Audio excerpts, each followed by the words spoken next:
Welcome to Get Over It, the Consciousness Transforming Podcast for exceptional 21st century living. We have Christine Arylo with us today, and she's going to be talking about her latest book, Overwhelmed and Over It. Embrace your power to stay centered and sustained in a chaotic world. What a great show for the beginning of 2021 and to get yourself pointed in the right direction.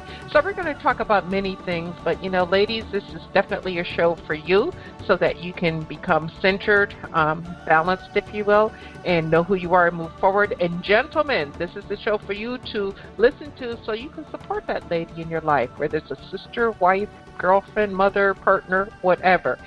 Information is important. Now, the information shared on Get Over It uses intuitive and pragmatic insight to help you shift your consciousness to break through the blocks and release energy that is no longer needed. Yes, we're going to help you let go of the BS that's been holding you back, but you guys know I always ask that question, are you truly ready to? And by the way, folks, BS is belief system. Now, a bit about me for my new listeners, intuitive since birth. I'm a third-generation intuitive with over 3 decades of experience supporting people to break through the blocks along their path. I'm a strategist for personal and professional transformation, revealing cutting-edge information that enables you to prosper and thrive. I spent 25 successful years in corporate America as an executive sales professional, and I'm the founder of Healing Visions Ministries and the Northern California Children's Education Network, a 501c3 nonprofit. I also authored 2 books. I provide consultations and healings in all areas of life that heal the mind-body-spirit connection, allowing you to live your very best life. My clients tell me that I keep it real while providing them with accurate information to assist them along their journey as a spirit living a human existence. But they also say, if you really don't want to know, don't ask Monique. My background includes a doctorate in metaphysics, Reiki master teacher, ordained minister, and clinical hypnotherapist. So whether you are stressed, depressed, or possessed, I can help.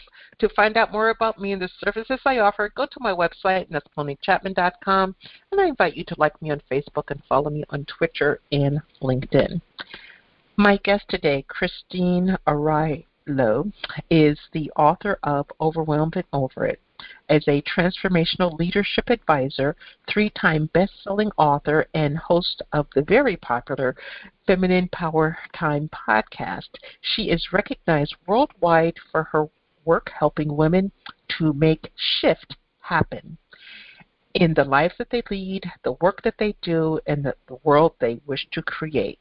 She offers workshops globally, and she lives near Seattle, and you can check her out online at her website. That's ChristineArylo.com, and that's ChristineArylo.com. Welcome, Christine. Hello, everyone. So good to be here. I'm so excited for our talk today. Can't wait to dive in. Happy New Year! Well, it depends. It is a new year. It is.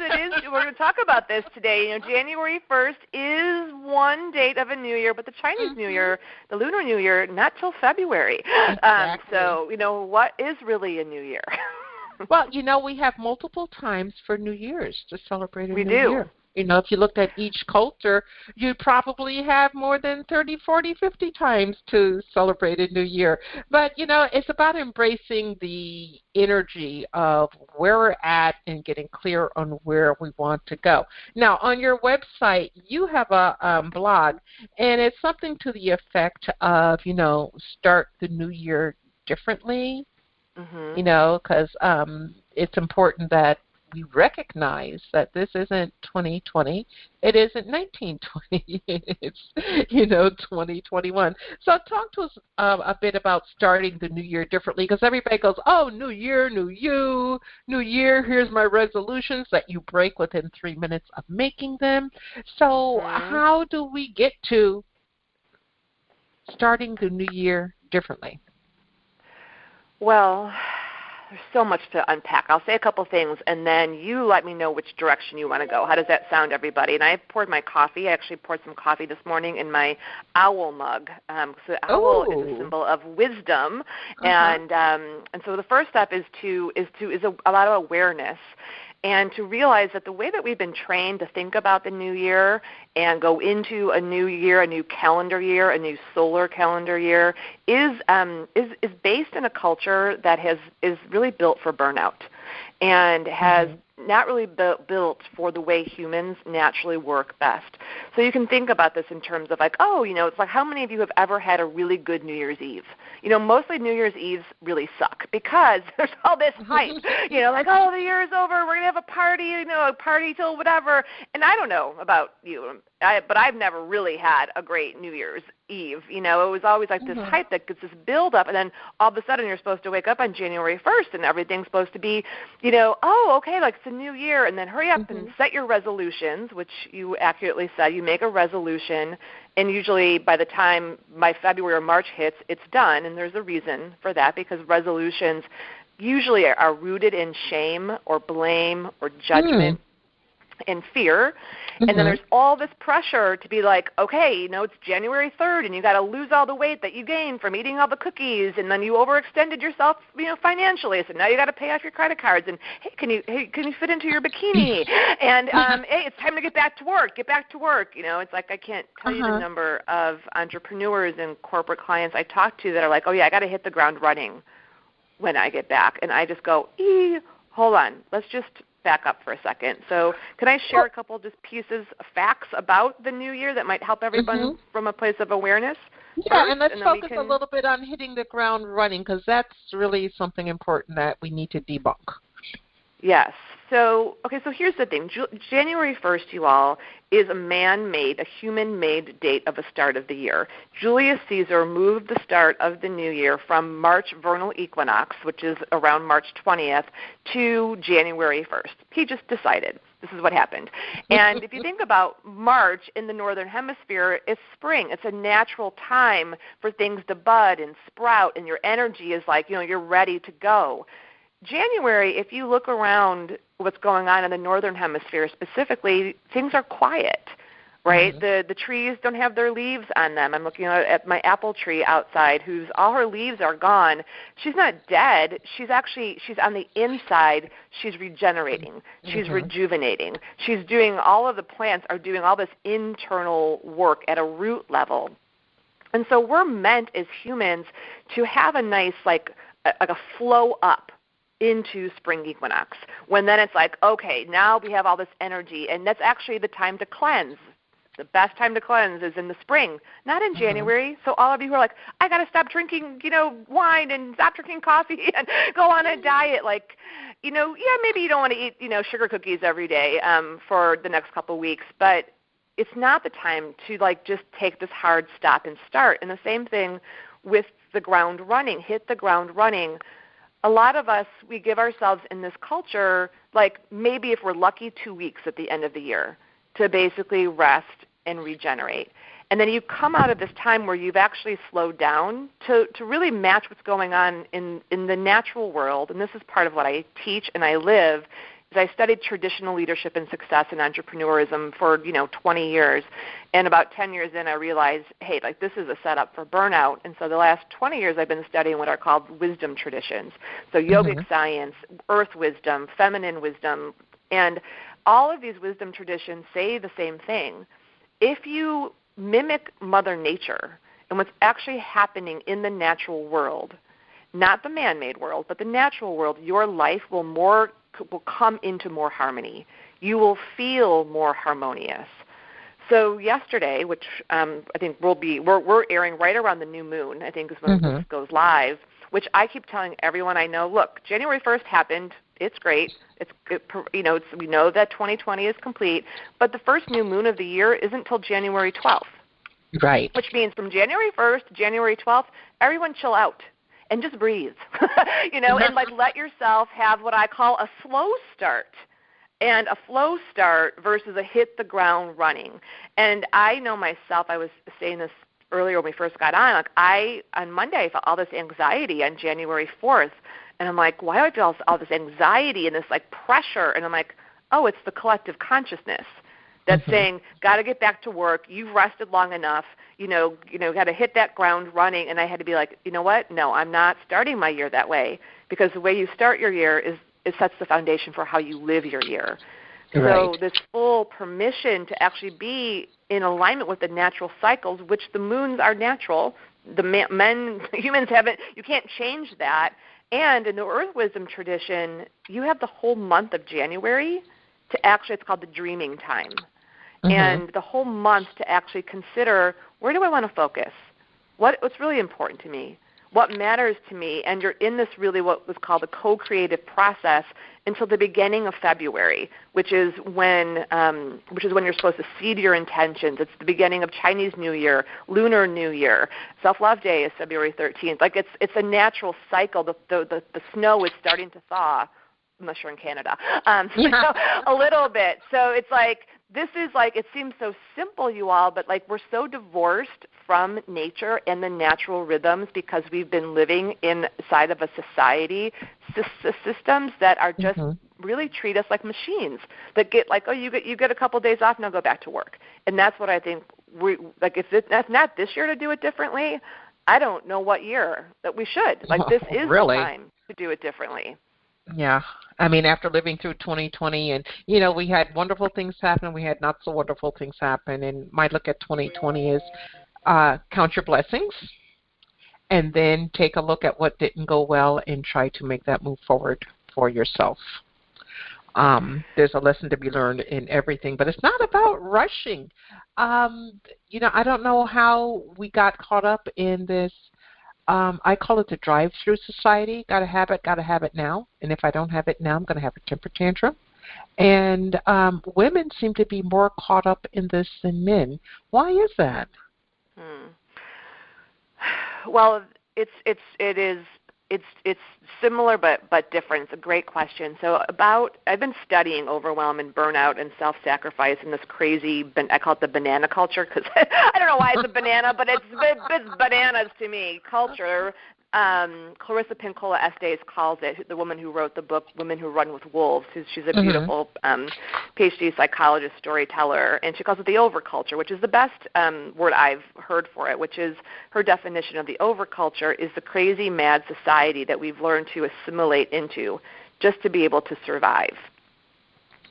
And as I was doing my research over the last decade or so, as I started to look around, and first this happened in my corporate career where I remember literally sitting in one of those all hands-on meetings, they call where you have like all the employees are in this big room. And the COO had gotten up and he had been talking about how we had done some really great things in the world. We had 150,000 employees, all of who had either part-time, even the part-time people had benefits. We had stopped sweat factories. We had reduced our debt. We were a financially healthy company, but our earnings per share, according to the stock market, went down a penny, and therefore no one was getting a bonus. And it wasn't enough to be a $15 billion company. We had to figure out how to become a $20 billion company. And they started talking about all this stuff that we're gonna start. It was a fashion company. We're going to divest, and we're going to go into hard goods and this. And I'm sitting in this room, and I'm like, is anyone else like seeing what's going on? I'm like, what are you talking about? And I had this like holy, like Monique, I had like one of those like holy epiphany moments where I was just like, why isn't it enough to be a $15 billion company who's financially healthy, helps people raise good families, supports them, gives health care benefits, stops unsafe and good working facilities, is trying to do the best for the environment. We have to have more. We have to have more. And so one of the things that's happened, and that's what set me off on this, that was 2005. Fast forward 7 years later, and as I was doing the research for this book and the research just to figure out what is at the root of this, because we've been trying to figure this out for years. Stress, manage your stress, work-life balance, self-care, but nothing's really changed. I mean, there are studies that are done that equate women's happiness today to the women in the 1970s. We have more rights, more possibilities, and we're less happy because we're freaking more stressed out. And so as I was doing this research, I'm like, I got to go back and talk to the women who were on the forefront of the last rise of the women's movement and of feminism. And so I did. I talked to a lot of women, and I got to talk to Gloria Steinem and have a personal one-on-one conversation with her. Wonderful. And it was amazing, Monique and everyone. And I'm sitting with her in this little cafe in San Francisco, And I look at her and I said, kind of like, WTF, Gloria? Like, what happened? Like, this is a great, like, we have all these, like, we can do anything and be anything, and we're all exhausted. And she looked at me and she said two things that really became the cornerstone of all my work around helping women liberate themselves out of this unsustainable reality, which is, number one, at the time, the message was never do, be, and have it all. The message was you can be anything and do anything, but you have to make choices.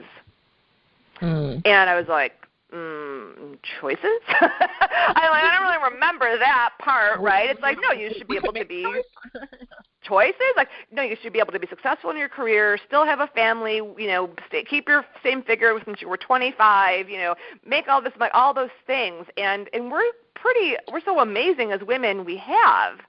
And I said, well, Gloria, we didn't get that message. And that's a big part of the message I want to just everyone to get as we're going into this new year is that you are at choice. We have so much more power than we know to actually change our reality. But we don't even realize how much we created our own jail cells and our own unsustainability. And we can talk about that, soon. But that's a big piece of, like, are the choices you are making in your day-to-day life, in your life design, in your work design, in your relationships, actually supporting the life you want to live and the reality you desire to have for yourself. So that's number one, just to chew on. Second part that she said to me that's really important for us to understand today as we go into this, not just this year, but the years to come, is that there weren't enough women and conscious male allies in places of power and influence then. So we had to basically suck it up. So basically what Gloria said is, like, the system said, okay, ladies, have your rights, do whatever, blah, blah, blah, but we're not going to change anything. So you're just going to have to do more. Do more. So we did.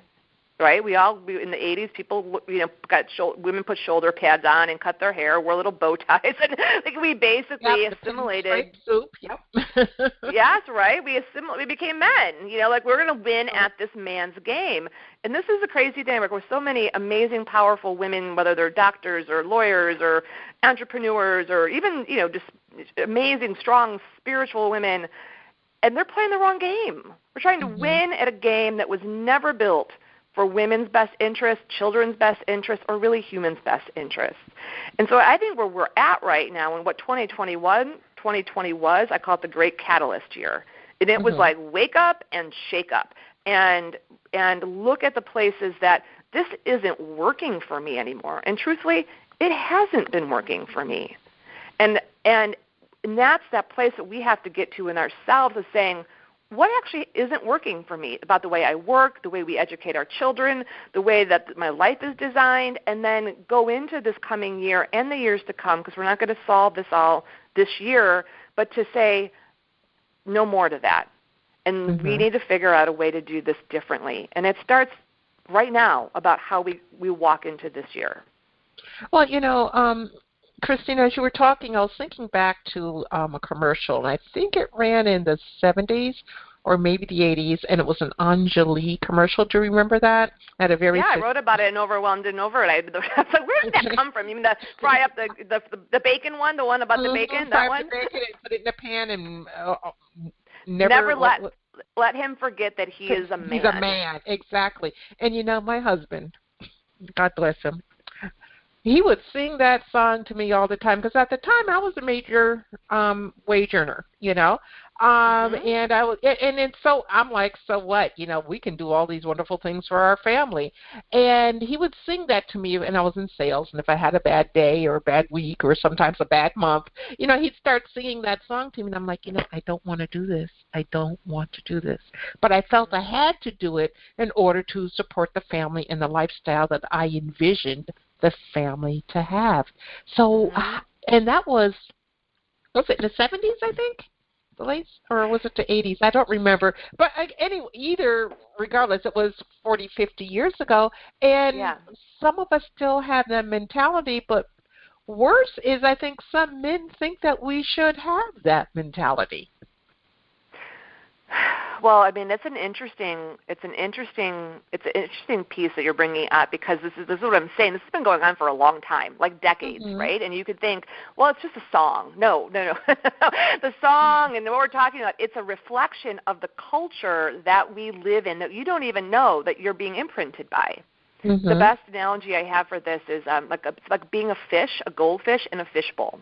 But you don't know that you're a goldfish, and you don't know that you're in a fishbowl. So you're in this fishbowl, and you're swimming around just trying to survive, and then, you wait for the hand to come down and drop in the fish flakes, and then you got to fight for the fish flakes, and then you just want to keep your castle safe, but then you really want a bigger castle. and you realize that you're not free.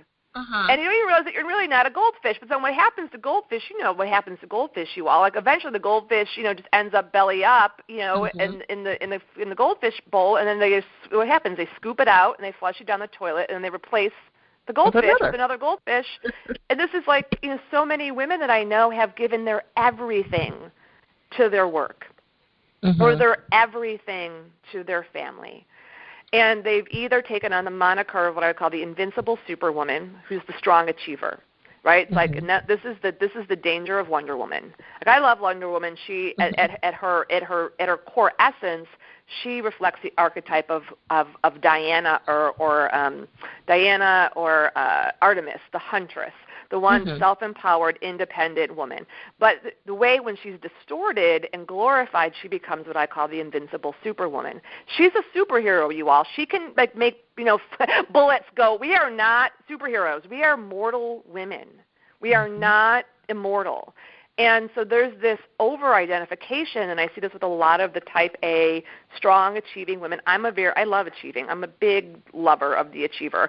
But when it's distorted, you get hardened, and you think that you're supposed to be able to operate in a way that no human woman can. Until you get sick, usually is what happens.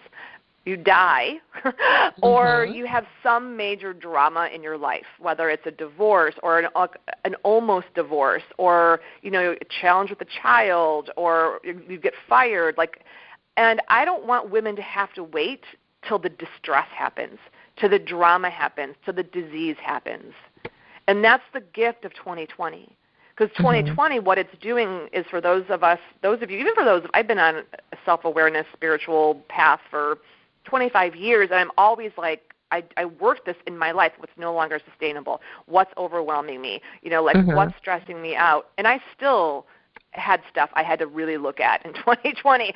Again, I'm like, here we go again. But it's like, it's all good, because left to my own devices, because I love my work, I will send myself right into what's called passion burnout. There's 7 types of burnout, 8 types of burnout.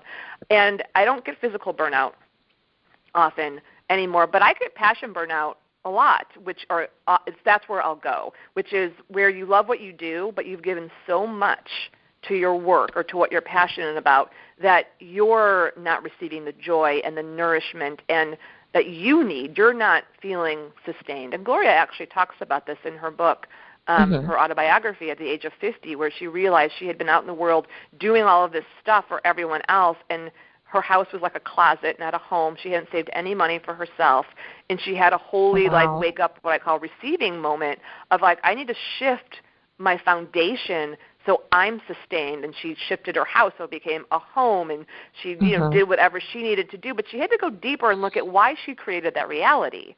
Just like I had to do that 2 years ago when I realized I had a business that was generating close to $500,000, but no matter how much money the business made, there was never quite enough for me. I always had to do more. It wasn't like I could just rest for a month or write for a month, because I always had to generate. I'm like, this is crazy. How could I have a business that is close to $500,000, and no matter how much I work or do, it's not enough. Right. And this is the same thing for the women I work with that have jobs, that have corporate. It's like the same thing. It doesn't matter. It's the same thing. And it's because the design of it is unsustainable, and at the core there's something that's driving us. And this is what I get into in Overwhelmed and Over It, and is the core of my work of let's get to the root. So Gloria had to look at her life, and what she says in her autobiography, she was so used to living that way without stability because of the way her father was and her mother was, and how she learned that she just didn't want to give herself that stability. I had like a deep fear inside myself. If I stop, like, people will die. People won't have what they need. Like, I was taking over responsibility also for my staff and making sure that they were financially okay. I was over giving in all of these ways, and then I had to get really real with myself. I was trying to make stuff happen versus allowing it to happen. And this is why we don't get out of burnout and overwhelm and self-sacrifice. Same thing on the other side. For those of you, so that's the achiever part. There's also the selfless caregiver. Selfless, I will give and give and give until there's nothing else left, and my value comes from how much I sacrifice. And usually all women have both of those.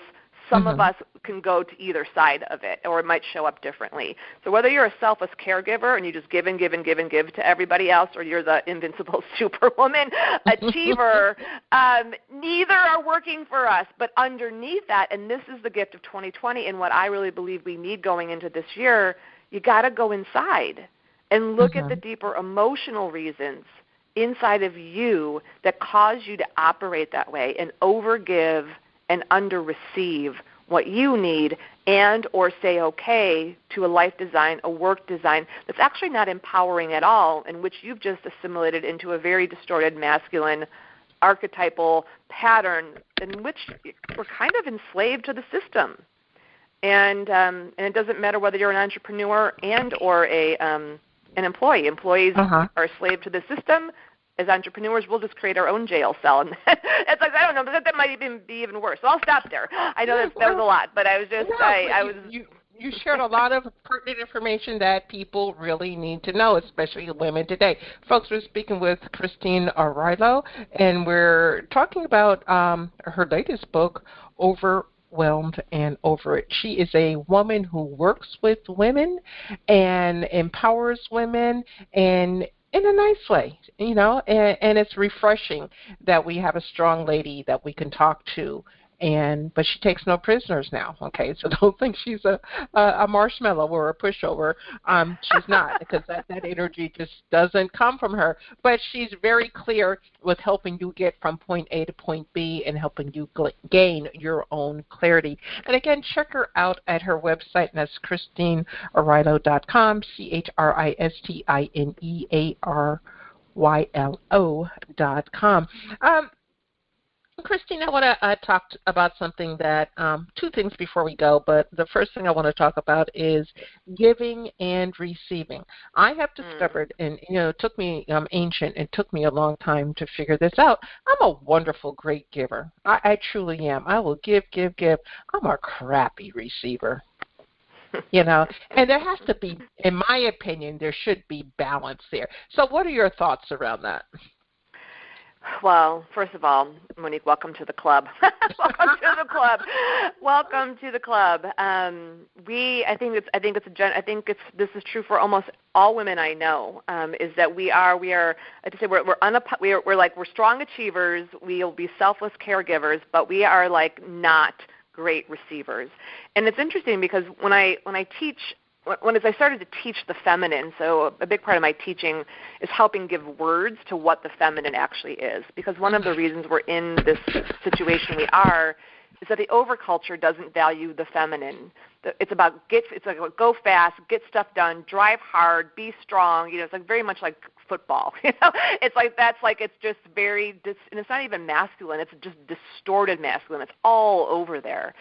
So from a feminine power perspective, things like stillness and being still before you just move into action, like these feminine energies aren't valued in our society. You got 2 weeks to rest, now get to work. It's January, head back in, and I'm actually inviting us all to say, you know what? No, this is out of balance. This is out of whack. And what you're pointing to specifically, one of those under parts is this giving and receiving. So as I was looking at about what are these, what I call imprints that are running within us. So think of this, you all, like this. If you were like a computer, you have programs inside of you, programming that comes from the overculture and also from the way that you grew up and the way that you were educated. And they're not just beliefs, things that you believe in your mind. They're mental beliefs, but they're imprints. They're imprinted emotionally. They're imprinted in your physical body. They're imprinted at a cellular level, which is why you can't think your way out of overwhelm, out of burnout, out of the overculture. You actually have to feel your way through it. So I identified 12 different imprints, one of which that are like ones we want to release, right? And then other ones, then what are the new ones we install? So one of the old beliefs or imprints that keeps us working way too hard, and no matter how much you read articles about thriving, you'll just feel like you're never getting there. I'm like, that's great. We all know we should thrive now, but we've not been actually taught how to do it. Is that this old imprint, you've heard this, it's better to give than receive. Yes. You've heard that, Monique, right? Everybody up. Oh, it sounds like, oh, this is like 7 words, no big deal, right? But think about that. If it's better to give than receive, wouldn't that explain why if someone gives you a compliment, how you're like, oh, no, this old scarf, oh, I've had it forever, right? It's like we push away something very simple like that to like if someone, if we're in deep, deep distress will we receive support, right? It's like, I mean, I've worked with so many women who had to get cancer, had to have a breast removed. For me, it was my partner's stroke at the age of 42 that caused me to allow people to give me, a car. They live in their homes, like I call them holy receiving lessons. And again, we don't want to get to that place of distress and drama and divorce and disease before we start to right these imbalances. And so all you got to do with that program of it's better to give than receive is change the than to an and. It's better to give and receive. Oh, so if it's better to give and receive, that would change the equation. So this is about changing our equations for what it means to be a strong woman, a good woman, a successful woman. A good, strong woman does not give until there's nothing left. That's not good. That's not strong. That's self-sacrificing. It's not healthy, and it's actually very egocentric. It's completely because it's all about the self needing to validate itself based on how much it's giving away. How about that for deep, right? So it's like chew on that. Like what is like how could you say that? Like it's when you look at this, think of like look at the professions of nurses and teachers and like all these like more traditionally woman-based fields in the past that are about support and help. They're some of the most underpaid, under-resourced, overworked professions on our planet. Why? And who is paid the most? CEOs and sports stars, which are traditionally more men. That is pointing out to the imbalance of our economic value system. But you can't, if to think about how could I change that? Like we all see it. Part of the reason we're experiencing, I think, this pandemic and why God bless the working women who are parents right now. What you're experiencing is a serious no more moment. Like now I have to, on everything else, I have to educate my children and take responsibility for that. There's no more room. But there's no more room. Or if it's like we're taking care of people, because there's no more. No more. I can't take it anymore. But like when I talk to, 1 in 5, 2 in 5, 2 and 3 and 5. Almost 50% of teachers will leave the profession in the first 5 years. And these are the people who are responsible for our most important asset, our kids. They're not even an asset. The most important thing in the world are our children. But how do we pay them? We don't. Crap, right? We don't. And same thing with mothers. This is a big shift that I get into and overwhelmed and over it in my work is like, if any of you who are parents or mothers or grandmothers, that's part of your job. People think, oh, I go home after work, and then I'm like, you go home and you go do your second job, right, which is to be a parent. But when you look at the work-life balance thing, where does parenting fit in? Where does mothering fit in? Is that supposed to go over there in life? No, it's like actually it's your job. It is a job. And until we embrace that as women and say, you know what, the way that we work isn't set up to support that. The way that we educate our kids, not so all of these systems, it's what it's showing us and where we're at because women and amazing men, we are in places of power now and influence. We do have the ability to change these systems, but how that happens is through your own personal transformation first. All social and systemic change must be rooted in personal transformation or it will not stick. So this would be what I would invite you all into going into the year to come. Where are you overgiving and under receiving. Where are you and how are you overgiving to your work, to your relationships, to a community, and where are you under receiving the physical support, the emotional support, the material support? And find those imbalances. There's 13 different overgiving imprints that we use to how we run our lives, to how we structure our businesses, to how we make our choices in our career. And this last year, every year in my wisdom school, every woman chooses one over-giving imprint to get into balance, to get into harmony. And mine for this last year was overextending. And so what that did for me is, it was an interesting thing to pick during a book release year, and I did it intentionally, right? Because you put a book out, and I'm going to tell you all, it's kind of like having a baby. It's a big year. So lots of opportunity to overextend my energy, overextend my money, overextend my resources, overextend everything. And I'm really proud of looking back at 2020 and be able to say, it showed, because I had the language of overextending, and I know there's a part of me, because I want to get where I'm not yet, it's hard for me to be where I am. That's that achiever part. And then the selfless caregiver is like, oh my God, I just want as many people to have this medicine as possible because they need it. These are tools. Both those parts would send me into overextending. I'll just take on a loan. I'll just, work 25 hours a day. And I came up to my edge many times last year, and what I could say is, because I knew about the overextending and my promise to give and receive, and a lot of the practices I had to do that, I'm not going to lie to you all, I hit the red line a couple times. But I did it. Yeah, and I didn't go over it. I'm like, okay, now let me put my practices into place, stopping there. I'm not going to red line it and then stay there and then get sick and burn out. And so that's what we do going into 2021. This is about be more self-aware, know your body, know your mind, know your triggers, know your imprints, and then go into the year and make choices that get your giving and receiving in balance. Make choices in which you're being sustained. Make choices that actually support you versus you being the self-sacrificer or the invincible superwoman who just takes it all on. That is where your power lives. Okay. Thank you for sharing that. Now, I want to switch gears a little bit. We have had an election. We have the first elected female vice president. And folks, let's put politics aside right now and just look at the energy of male-female, okay? I would like for you to share your thoughts around having a first female elected vice president, and hopefully everything goes well and they're able to take office when they're supposed to, and juxtapose that to the orange man that sits in the White House now. Well, there's a lot of layers to that question, but let me just pick whichever ones you want. Yeah, I will. I'm just going to take a breath, and I'm just going to invite everyone to take a breath. One of the key teachings in all wisdom traditions is that the mental mind is not the place to make choices from, nor to speak from. To actually access wisdom, we have to slow things down. And access our hearts and access our bodies. Our actual wisdom lives in our bodies. Our feminine wisdom lives in our belly. And our deep heart wisdom, our compassion, our passion lives in our hearts.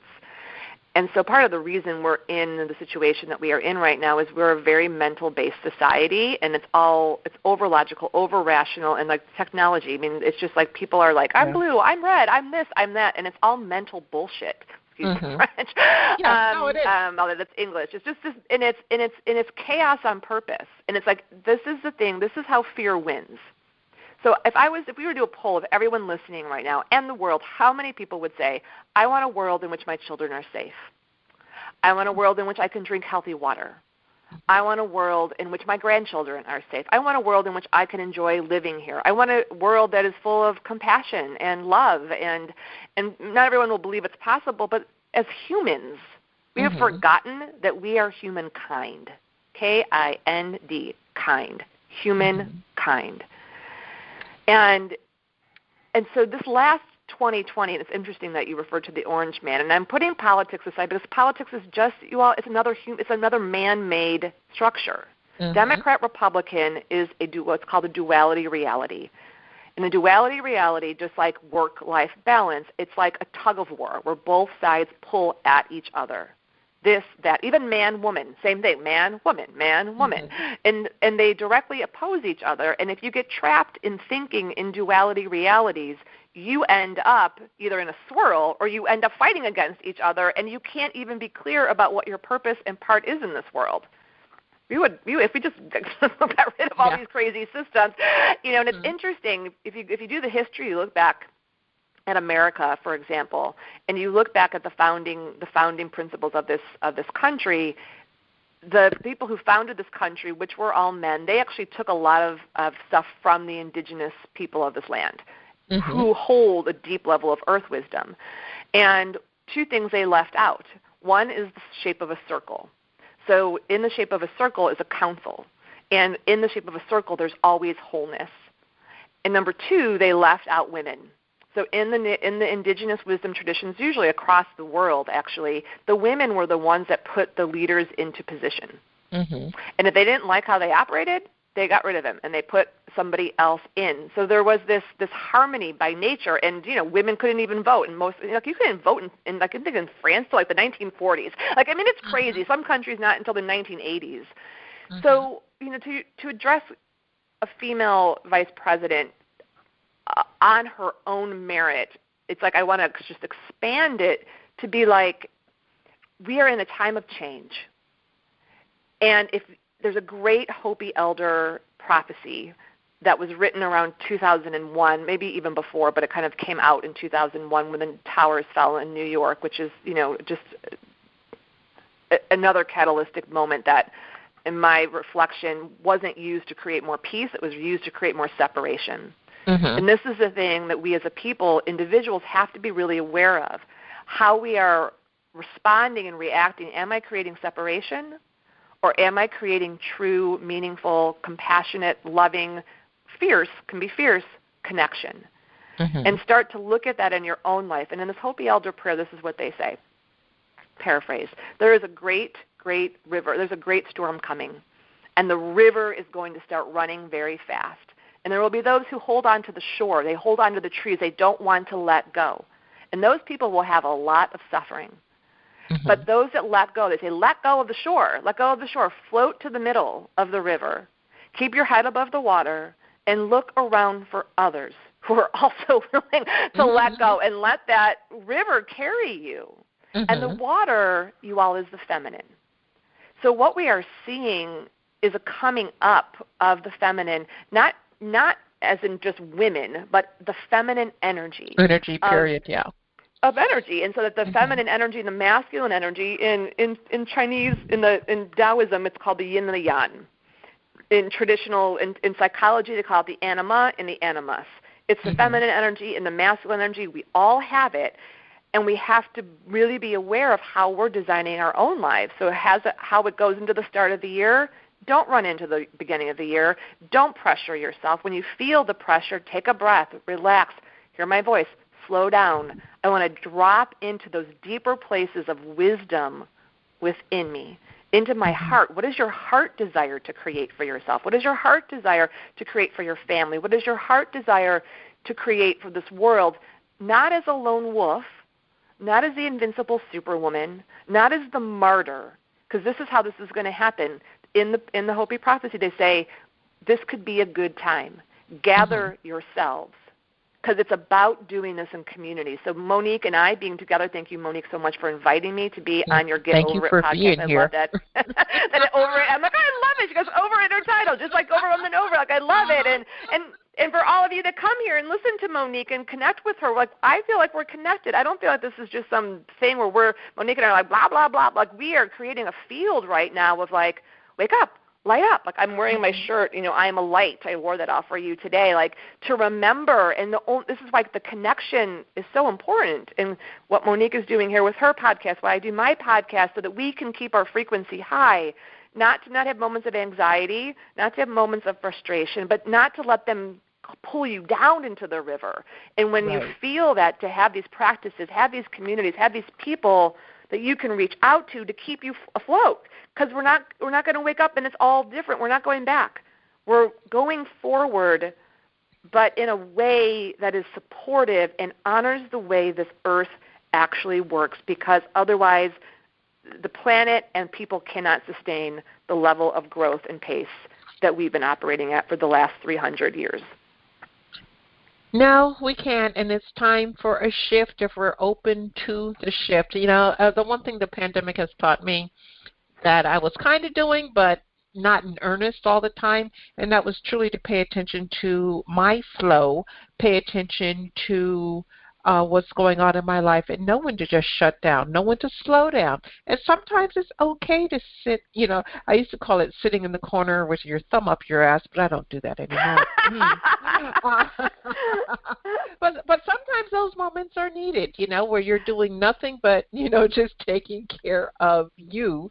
And, that's the one thing that this has taught me, especially since, we were in California on quarantine, lockdown, whatever you want to call it. It's allowed time for self-reflection. Some of it I loved, some of it I didn't like so much. But then I had the opportunity to look at what I didn't like and decide whether or not I wanted an adjustment. And truly up to me. And your book, reading through your book, Christine, that has helped me immensely with,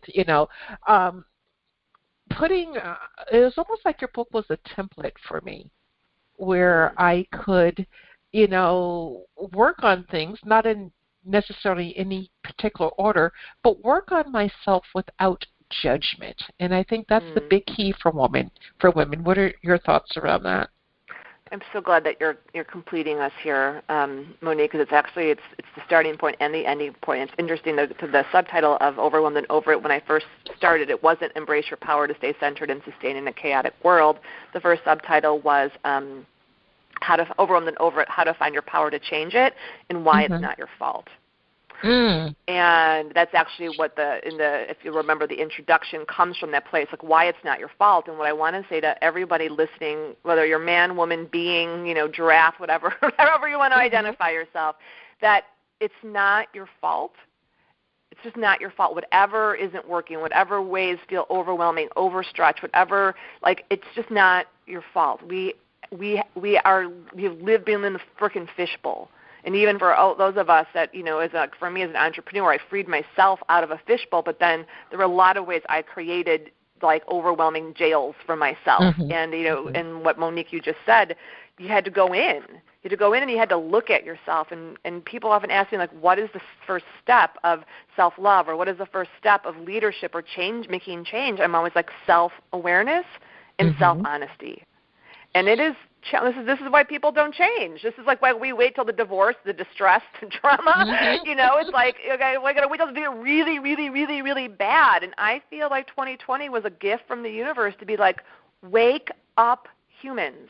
And I does not discount the grief, because there's certainly been grief, the loss, all of those things. It's challenging, and I don't have a 7-step process to make it all better. But because what it's about is you got to get good inside yourself.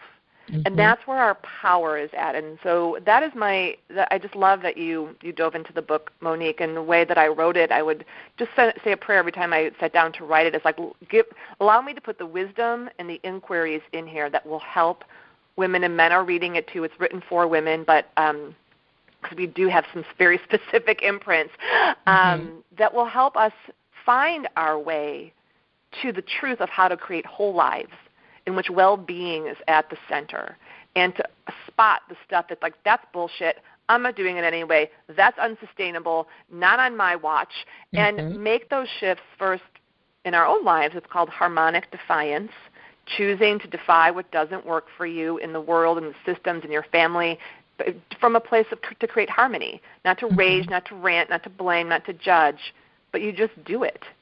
And Monique, you're doing it. I'm doing it. I'm sure many of you that are listening right now, you're doing it in ways. And so as we go into this year, 2 inquiries to think about. One, what is sustaining you? What really does sustain you?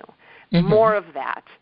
And number 2, what is draining you or is not sustainable any longer in your work, in your relationships, in your life design, health, wealth, and then from a place of compassion, not judgment. You didn't do anything wrong. You would have done better if you knew how to do better. But now it's time. Yeah. And really give yourself the space in January to look at that and then get deep into your heart and be like, what do I actually desire? What do I want to co-create? What's the reality I want to co-create with the universe and others?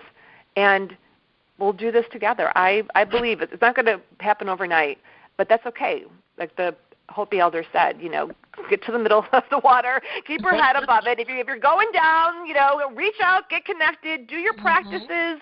It's like this morning I did my meditation, I pulled some cards, I talked to a good friend, I have my coffee, I put my I Am Light shirt on. Like, you got to do the little things. And exactly. And then it's time. Like, humanity's ready. Yes. Humanity is ready for this shift. Humanity is definitely ready. Christine, our time has gone by so quickly, and I was going to ask you for a pearl of wisdom in closing, but I think you already gave it to us. I mean, that was powerful. So thank you so much for sharing that information. And to the audience, thank you for being with us early in 2021 as we collectively get over it. And I want you guys to remember that the most important choice that you can make is what you choose to make important. Consider making the masterful choice of being overwhelmed, but getting over it. Abundant blessings, light, and love to all. Agape.